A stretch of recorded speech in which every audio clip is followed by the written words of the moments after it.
15.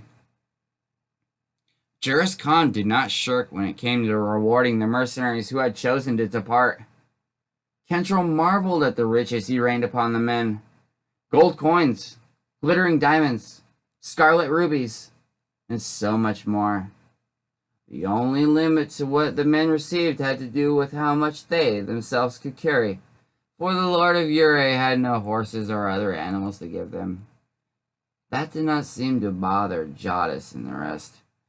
They found the bounty they had received more than sufficient. "Come back to us again, once Ure stands among the mighty kingdoms of the world, and I shall make amends," Lord Khan informed them.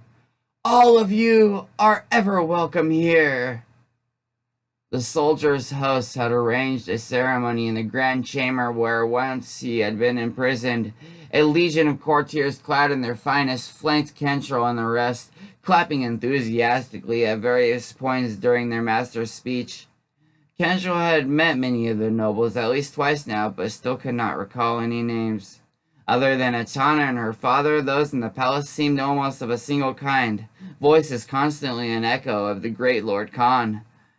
That did not entirely surprise Captain, of course, for powerful rulers often ended up surrounded by such. And in a realm as blessed as Ure, what reason would anyone have to do otherwise? Juris Khan had seen them through the worst that anyone could possibly imagine. Kentrel himself bid the men farewell once the ceremony had ended. He reminded the six of the safest route possible through the jungle and emphasized the importance of avoiding the deeper waterways. "Once you reach Kurost, the way should be clear. Just try not to let anyone see everything you bring with you." "We'll be careful, Captain," Orlif bellowed.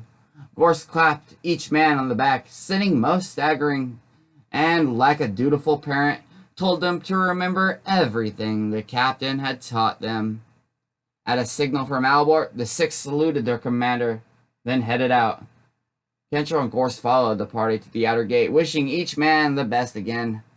Although the breaking up of the company always affected Captain Dumont more than he revealed, watching his surviving men depart now nearly shattered the mask of strength he generally wore at such times. Bad enough that so many would not be returning home, but the dark shadow cloaking the kingdom made him feel as if the six left in the dead of night. Both the men and their escorts carried torches just so that they could see the steep steps, while Kentrel knew that just beyond Namir the sun had only an hour before risen. He could not help but worrying about nighttime predators or even warriors hiding in the dark. Even knowing such vile dangers existed mostly in his mind, it was all the captain could do to not go chasing after the others. "Think they'll be okay?" Gorst asked suddenly. "Why do you ask?" The giant shrugged. "Don't know. Guess I always feel bad when others go." Chuckling at his own reflection at his own concerns, Kentrel responded, "They're together, armed, and know where they're going. You and I made it back from the mountains of northern Inkstein with one sword between us." He watched the torches, now the only visible sign of the party, descend into the city. "They'll do just fine." Even when the torches could not be singled out among all the other fires illuminating Ure, the duo headed back to the palace. Lord Khan had given some hint of planning to speak with Quoth Sin about the work needed to settle the kingdom completely in the royal world and remove the last vestiges of the vile spell. However, what interested Kentrel more than the knowledge that Etana awaited him within, more than ever, he longed for her lips, her eyes, her arms.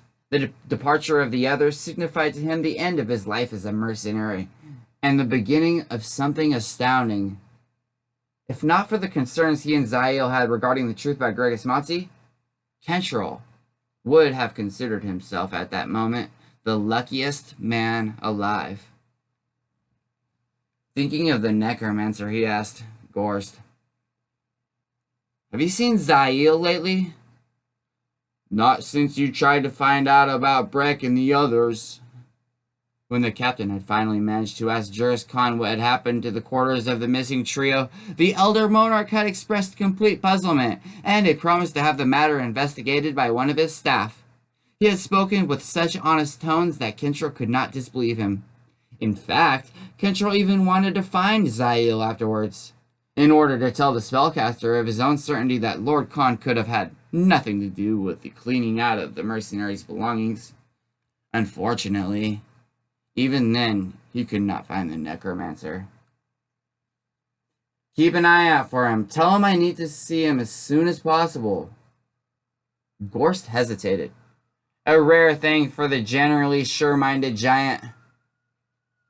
Think he's gone the way of Breck? Kentril had not considered that. Check his room, see if his gear is still there. The Wrathmanian had few personal articles, but surely he would have left something behind. If you discover his room just like theirs, come running. Aye, Kentril. Now it was Captain Dumont who paused, his gaze turning to the flickering torches and lamps of eternally darkened Ure. By now, Albord and the men would be well on their way to the city's outer gate. In an hour, 2 at most, Jodis, Orlif, and the other 4 would greet the sunlight. Kentril? Oh, sorry, Gorst, just wondering. Wondering what? The veteran mercenary gave his second a rueful smile. Just wondering if we'll regret us not having you left with them.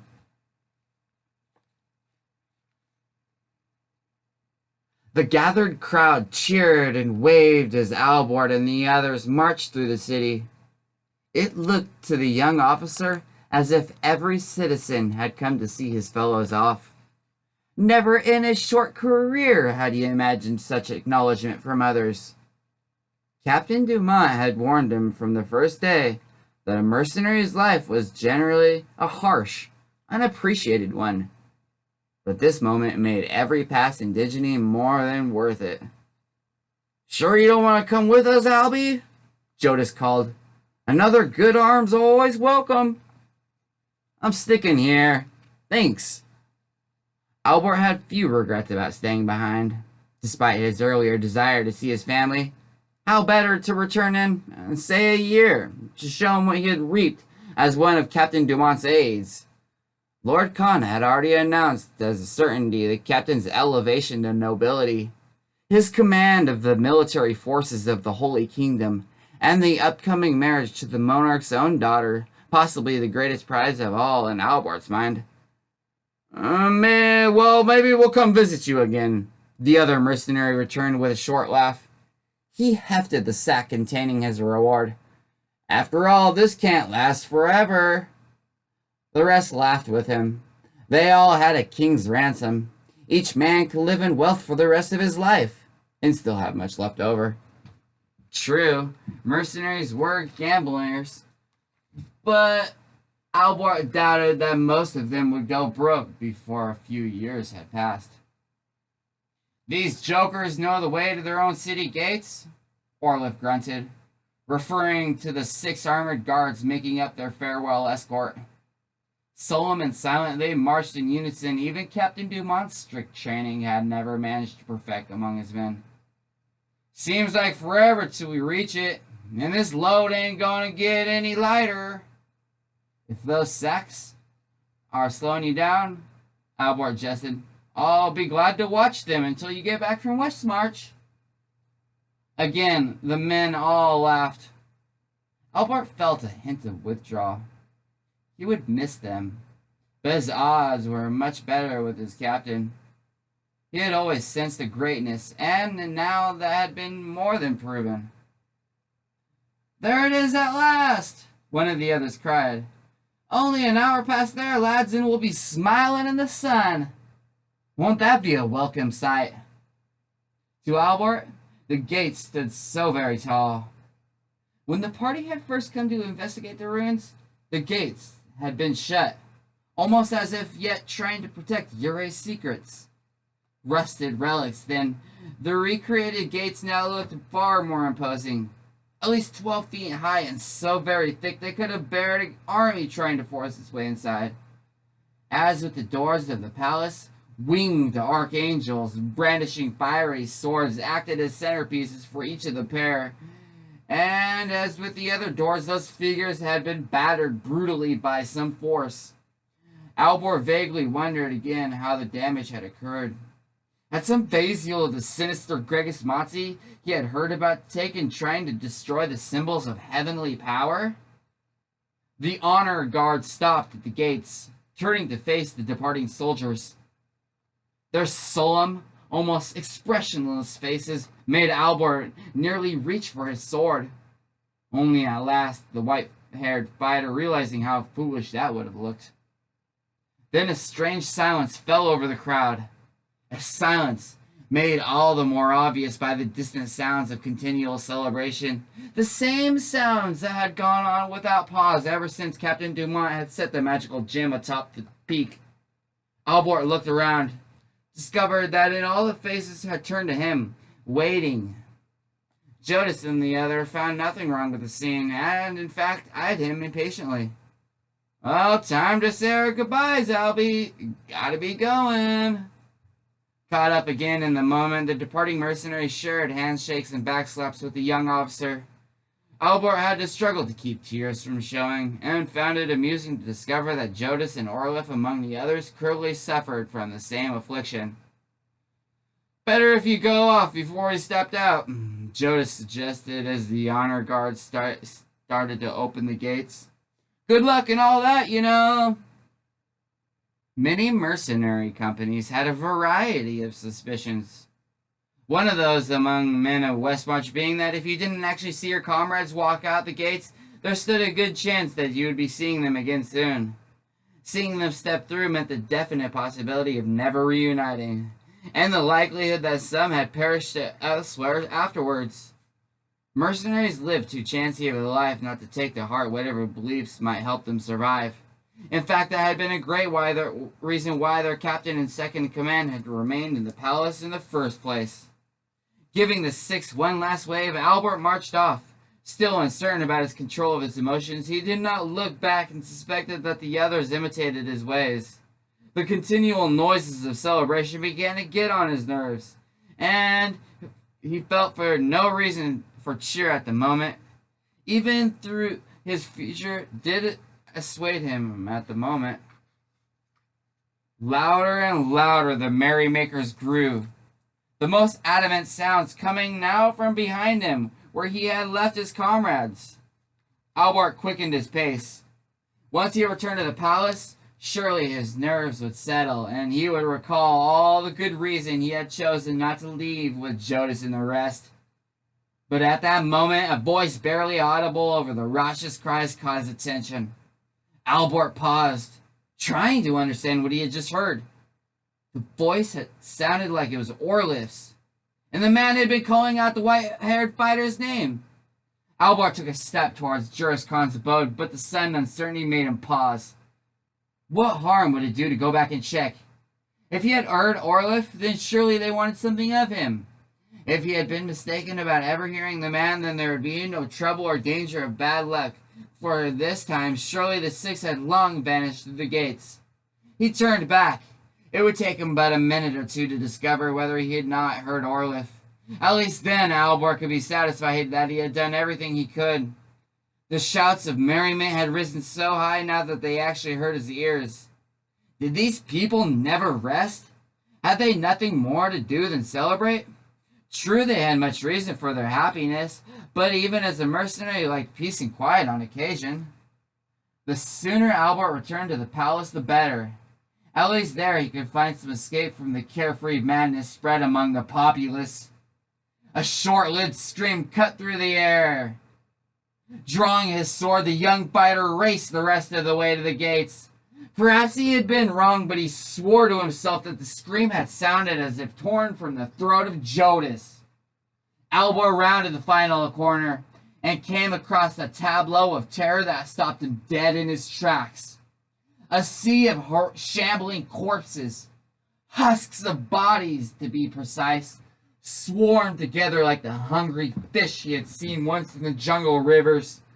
Clad in tattered, soiled garments, they madly fought one another as they sought to claim some prize in their midst. Their gaping mouths rounded and full of sharp teeth opened and closed repeatedly. A few to the side could be seen feeding, their gnarled skeletal hands gnawing on some bloody bit of meat. From within the ever-growing mass, a human figure struggled his way to the top. Orlif, his face ripped, his hands drenched with his own blood, cut with his sword, trying to reach freedom. From where he stood in shock, Albor could see that most of the mercenaries' other hand had either been torn or bitten off. Orlif saw him, and what Albor caught in that pleading gaze made him more terrified than he could have ever imagined. Then suddenly, something tugged at the older fighter from within the hungering mass of fiends. Orlif let out one hopeless cry, "Ah!" and was dragged down among them. "No!" The shout escaped Albor before he could stop him. Empty eye sockets stared unerringly at the stunned soldier. Ghoulish shapes began to turn in his direction. Since at last returned, and Albor turned and ran as fast as he could. Throughout the monstrous, grisly scene, the music, laughter, and cheers had continued unabated. Albor looked this way and that, but as he ran the merrymakers themselves, he saw no sign. It was as if a city of ghosts celebrated around him. Then, from an alleyway, one of the grotesque, shambling forms reached for him. Albor leapt aside, slashing with his sword as he hurried on. The sharp edge cut through one of the wrists, sending the clawed, cadaverous hand flopping to the ground. However, undeterred by the loss of its appendage, the ghoulish fiend followed after the mercenary. The palace. If he could reach the palace, Albor felt certain that he'd be safe. Captain Dumont would be there, and he would know what to do. As he ran, the city itself began to change, with each second growing as twisted and deathly as its foul inhabitants. Buildings rapidly decayed or crumbled, and what seemed like thick blood slowly poured over rooftops onto cracked walls and parched earth. The sky took on a sickly color, and the smell of rotting, burnt flesh assailed the young fighter's nose. In the distance, though, the palace of Juris Khan looked untouched. Albert focused on the one bit of sanity in the world now gone mad. Each step took him closer and closer to salvation. Then, to his horror, he found the way blocked. A horde of desiccated, hungry corpses moved slowly and purposely toward him from every street that would have led him directly to the stone steps. Rounded, toothy mouths opened and closed in anticipation of a new feast. The stench they exuded turned the frantic fighter's stomach, and it was all he could do from keep to falling to his knees and throwing up. Albor looked left, finding an open side street. Without hesitation, he raced into it, hoping that it would open up into a path leading to the steps. Something in the shadows caught his arm. Albor found himself face to face with one of the ghouls, a mockery of a feminine form. A dry husk clad in shreds of what had been a once very feminine, very revealing golden outfit. Strands of hair draped around the horrific visage, and the mouth opened wide in anticipation. "Come, handsome soldier," it rasped in a voice straight out of the grave. "Come, play with Nefertiti." "Let go of me, hellspawn!" With wild abandon, Albor struck at the demon, dealing only superficial damage. He had finally cut one into one arm, then recalling how that had not even slowed one of the creatures, he went for the neck. The blade bit through the crusted skin and dry bone as if through parchment. The head of the demon dropped to the street, rolling several feet away. It spun for a moment, then stopped with a soulless face pointing in its direction. "Nefertiti hungers for your kiss," the head mocked. Come, kiss Nefriti. The mouth opened and closed. To his further dismay, the body continued to struggle with him. Albert managed to cut himself free, then for good measure ran the torso through. As the body finally began to collapse, the desperate mercenary fled. The side street led to a major avenue that was, thankfully, deserted. Albert paused to catch his breath and decide on what best direction. Atop the hill, the palace, now larger, seemed to encourage him. If he could get around the unholy throng, then the way would be clear. With visions of Orlif to urge him forward, the young officer stumbled his way toward the hill. Now he knew what happened to the 3 men who had earlier vanished. Surely this somehow had to be with the work of the sorcerer their host had mentioned, the vile, corrupted Gregis Matzi. The Lord of Ure had claimed to have destroyed the villain, but Albor had seen enough of sorcerers to know that they could create perfect illusions. No doubt, Matzi had tricked his former master into believing his death, and now sought his revenge. Captain Dumont and the others had to be warned. Laughter and music continued to assail his ears. Now, the tones took on a mad quality, as if those who celebrated did so in an asylum. Albor wanted to cover his ears, but feared to do so would slow him down, even by a fraction of a second. The sounds tore at his very soul, filled him with as much horror as the demonic horde behind him. His pace picked up as he came in sight of the base of the hill. Only a short distance more. His boot snagged something. Albert tripped, falling forward. He struck the stone avenue hard, sending waves of sharp pain through his entire body. For a few moments he blacked out. Forcing himself to consciousness, Albert saw his blade a few feet away. He reached for it. That was when he realized he was no longer alone. They came from the alleyways, the ruined buildings and the streets. They moved as one, with one vile purpose. They plodded toward him, reaching. Albert spun around, only to find every possible avenue of escape filled with gaping, hungering corpses. He glanced longingly towards the steps, toward the palace, and knew that despite his close proximity to the former, he stood no chance of making the final few yards. Curiously, the voice of Captain Dumont suddenly filled his head. Whenever possible, take the battle to the enemy. Better to fight and die quickly than to wait for the inevitable. Captain Dumont had taught them early on. The company commander had also taught Albert the facts of a mercenary's life, how the vast majority, death, would prove almost a certainty. Gripping his sword tight, raising it high over his head, Albert roared and charged. As he collided with the foremost horrors, his blade bit well. His dried flesh, crisp bone, and grasping limbs flew, and cadaverous bodies crumbled.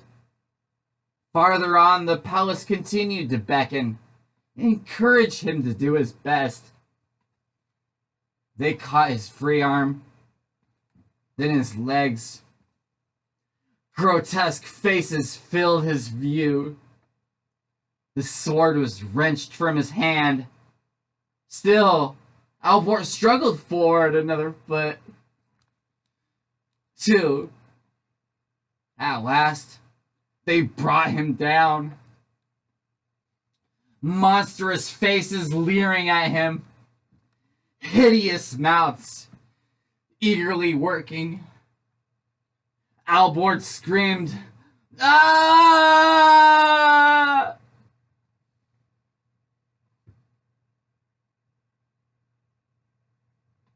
In the vast, silent library, Quoth Sin pored over books left by centuries of predecessors, marveling at the work they had gathered for him.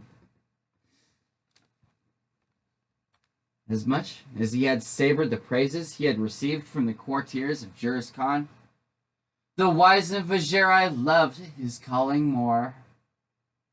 Yet now he could not concentrate as well as usual. And for that, he had to thank the fool mercenaries. Captain Dumont and the giant Gorst had left him with small but irritating doubts about the veracity of their host's stories. Sin did not like having doubts. Lord Khan had given him the entire library and made him high sorcerer for the most fabled of kingdoms. With such power, the Vizieri could become the most greatest of his kind. Damn you, Dumont, Sin muttered as he turned a page. Damn you for not leaving things lie. Is something amiss, Master Sin? The sorcerer jumped.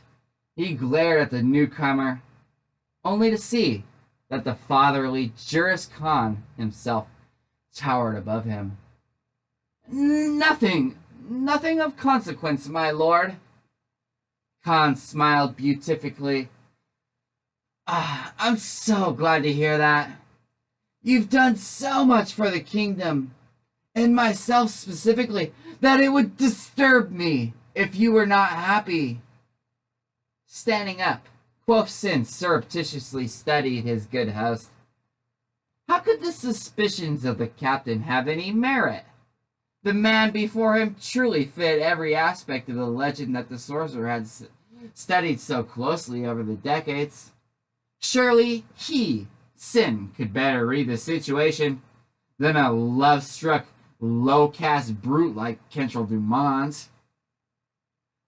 I am most pleased by your gracious reward, my Lord Khan, and know that I live to serve you in whatever capacity as sorcerer you need. For that, I am very grateful, Vizieri. It is the reason, in fact, I've come to see you alone. Sin's already narrow eyes narrowed further, almost becoming slits. My lord requires my aid? Yes, Master Sin. In fact, I cannot hope to save Yurei without you. The bold statement caught the diminutive spellcaster's imagination. I cannot hope to save Yurei without you. A flush of pride washed over Quoth Sin. Here, at last, was a ruler who appreciated his fine skills. More and more, the murky anxieties of the mercenary captain seemed but smoke. I am at your beck and call, my Lord Khan. The taller man put a companionable arm around the shoulder of the sorcerer.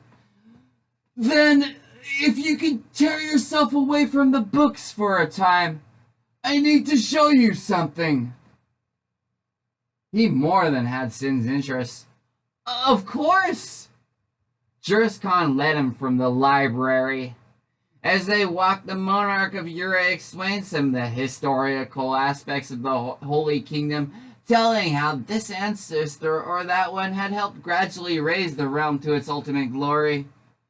Knowing that his hosts simply sought to pass time until they reached their ultimate destination, Quoth Sin all but ignored the other words, instead noting such little things as how each guard stood at the most attentive when each passed, or the way, or each servant looked in complete awe when Lord Khan simply acknowledged them with a nod of his head. The tall, elder man ruled absolutely, yet his people loved and honored him. Against that, Kentrell Dumont's fears meant nothing. Sin quickly realized that he was being led to a part of the palace to which he had never been before. Near the Grand Hall, Juriscon opened an unobtrusive door the sorcerer could not understand, having missed earlier. Within a narrow stairway led a passage only barely lit by a source undefinable. Deeper and deeper, Sin and his new lord descended into the under layers of the vast edifice. The Vizieri had expected the Holy Palace to have levels below ground, but was astounded just how far down they went. No candles, no torches, or oil lamps could be seen throughout the journey, yet the mysterious dim illumination prevented the two from having to travel entirely in the dark. Curiously, the dank, almost sinister aspects of his surroundings did not disturb Sin, but rather heightened his anticipation. Surely what Lord Khan led him toward could only be a place of great importance. Then he felt the forces in play, forces raw and chaotic. Even before they reached the thick iron door, Sin had some idea of what awaited him. The savage, beaked head of a gargoyle acted as a holder for the massive ring used as a door handle. Quoth Sin marveled at the intricate work of the head, so very lifelike that he expected the creature to snap at Juriscon as the robed monarch reached for the ring. "Tazarka," whispered Khan as he touched the handle. With a slight groan, the door slowly opened to reveal a sanctum of sorcery extreme. "My private chamber, a place of power." Shaped as a hexagon, the room stretched wide in every direction. The Vizieri could have fit his own humble sanctum in this place a dozen times over. Shelf upon shelf of powders, herbs, and various rare items lined every wall, while books of arcana lay open on vast wooden tables. Jars with specimens that even the well-versed Sin could not identify had been arranged on another set of tables to his right. Runes had been etched into various places around the chamber, wards against possible spells gone awry. From the center of the ceiling, a vast crystal illuminated all, its source of power that which quoth Sin could feel permeating the entire place. But most arresting of all proved to be the vast stone platform in the center of the room. It stood as tall as the Vizieri, and etched in the rectangular base were intricate runes, many of which even Sin did not recognize. The platform, too, had been covered with such markings, and, in addition, bore the symbol of the sun. Without thinking, the gnarled Vizieri stepped forward to inspect the platform. Rubbing his bony fingers over the upper edge, he sensed the inherent forces that had been called up in the past, and still waited to be called up again. "This is very ancient," he finally commented. "Carved before the concept of Holy Ure had even been birthed in the minds of my ancestors. Built before any of the Eastern realms, much less the Western ones, existed. Created by the precursors of the Rathmanians, my own people, and your worthy Vizieri Brotherhood, good Sin. There are times when I question if those who hollowed out this sanctum were even human, but perhaps instead heavenly servants sent to prepare the way. So much power. More than any quoth Sin's kind had ever wielded, even during those centuries when they had made pacts with the supposedly subdued demons. It is here that you and I will undo the last of Gregus's curse, my friend. It is here that I plan to restore Ure fully to the mortal plane." And Sin could well believe that possible. Such primal forces proved tricky enough to manipulate. But if Lord Khan could do as he hoped, it would make all the sorcerer had seen seem like spellwork of apprentices. Here existed a place of true mastery. I could do nothing, explained his host. Nothing at all while I was trapped. Yet I considered and considered well what would happen when someone of skill could free me. Thanks to the treachery of Gregus Matzi, all sorcerers were lost to me, save my dear Atana. His expression shifted. But, of course, as talented as she is not you, Master Sin. The spellcaster accepted readily this obvious statement. Atana did indeed have skill, enough so that if he had not fallen for Kentrell Dumont, Sin might have approached her in the future himself for breeding purposes. But to manipulate such forces required great care, exceptional experience. In truth, without the Vajra, Sin felt certain that any attempt by Lord Khan alone would have ended in abject failure. In this chamber, Lord Khan whispered, having somehow come up behind the short sorcerer. With skills such as two of us combined wield, there's no limit to what we can accomplish, my friend. Even beyond Yurei rising once more among the great kingdoms. The secrets of the world and those beyond could be open to us, if we're only willing to chance matters. Quothsen could see it all the glory, the power. He ran his hands across the runes, drinking in the forces each held. The wrinkled Vizierite, all of them at play. All his to command, to wield. Then he caught sight of a strange pattern at the very center of the platform. A curious, disquieting mark, almost like a stain that someone had not quite been able to remove. What is that? He asked. Juris Khan barely looked at the marking. The tone of his voice when he responded completely dismissed the spot as unimportant. Oh, blood, of course.